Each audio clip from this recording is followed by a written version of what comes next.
A young man vanished. His name was Bruno Borges. He was 24 years old. He disappeared from Acre, Brazil. The date was March 27, 2017. He left behind a room locked from the inside. It was filled with secrets. Secrets that baffled a nation.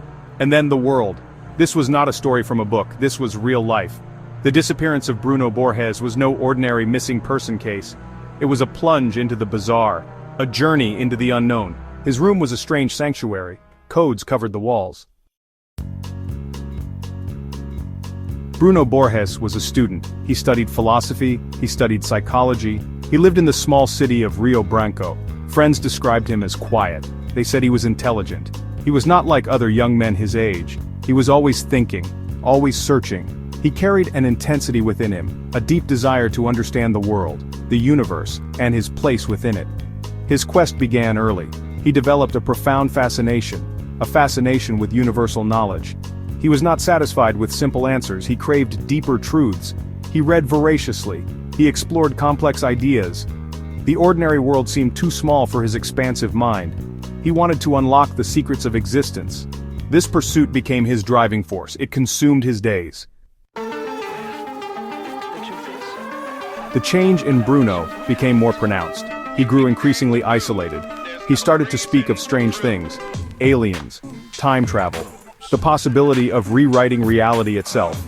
His conversations became laced with concepts that startled his friends and family. His mind was venturing into uncharted territory. He seemed convinced of these otherworldly possibilities. He was no longer just a student of philosophy, he was becoming something else.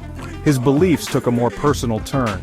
He confided in some that he was the reincarnation of Giordano Bruno, the philosopher who had been burned at the stake centuries ago. This wasn't just admiration, it was an identification, a deeply held conviction.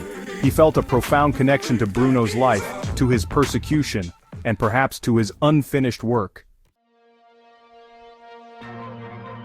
The day arrived, March 27, 2017. Bruno's father, Athos Borges, entered his son's room. Bruno was gone, vanished. The room had been locked from the inside. There were no signs of a struggle, no forced entry, just an empty space. And an overwhelming sense of the bizarre. The young man had simply evaporated, leaving behind a room unlike any other. The interior was a shock. It was not a typical student's bedroom. Every surface was covered, the walls, the floor, even parts of the ceiling, intricate symbols, lines of cryptic text, mathematical formulas, alchemical signs. It was a visual explosion of information, a testament to an obsessive, focused mind. Section 5. The Alchemist's Legacy, Deciphering the 14 Books. The 14 books were the centerpiece of the mystery. Each volume was unique, carefully crafted by Bruno's own hands. They were not written in Portuguese nor in any recognizable language. Bruno had devised his own intricate cipher, a complex system. It involved symbols he created, strange drawings, and elaborate diagrams. These books held the core of his project, the culmination of years of secret work. The challenge of decryption was immense. The books became an obsession for many. Online communities formed with internet sleuths, amateur cryptographers, and linguists all trying to crack Bruno's code. Section 6 echoes in the void, public fascination and wild theories.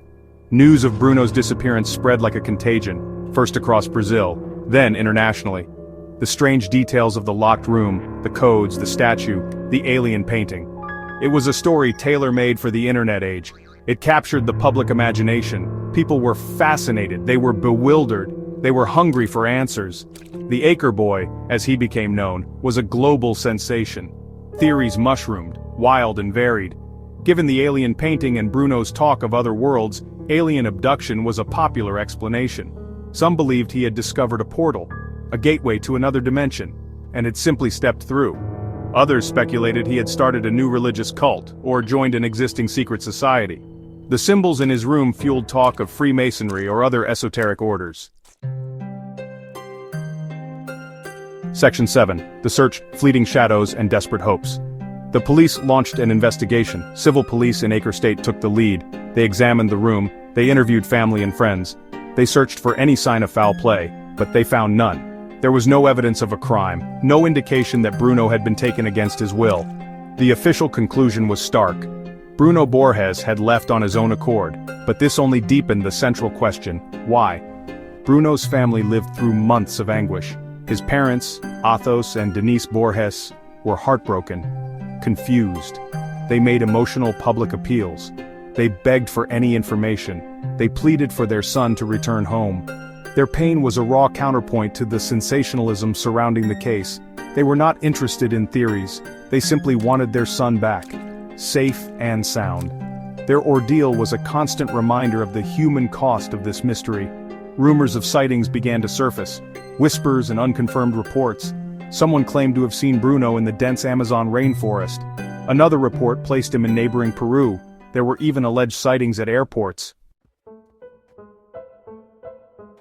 Section 8, The Return, and Enigma Deepens. Then, the unexpected happened, 5 months after he vanished. On August 11, 2017, Bruno Borges reappeared. He walked back into his family's home, unannounced, as mysteriously as he had left. The news sent fresh shockwaves. People were astounded. The enigma who had captivated so many was back. Surely now the answers would come. The great puzzle would finally be solved, or so it was hoped. But Bruno offered no grand revelations. He remained silent about his whereabouts. He refused to explain his actions. He gave no details of his 5-month absence. His only statement was that he needed time alone. He had been on a spiritual retreat, he vaguely suggested. He appeared distant, changed, perhaps thinner. Section 9. The Unresolved Riddle. Madness, Mysticism, or Masterplan. Years have passed since Bruno Borges reappeared. Today is May 30th, 2025. The initial storm of global attention has calmed, yet the fundamental questions surrounding his disappearance remain. Why did he orchestrate such an elaborate vanishing act?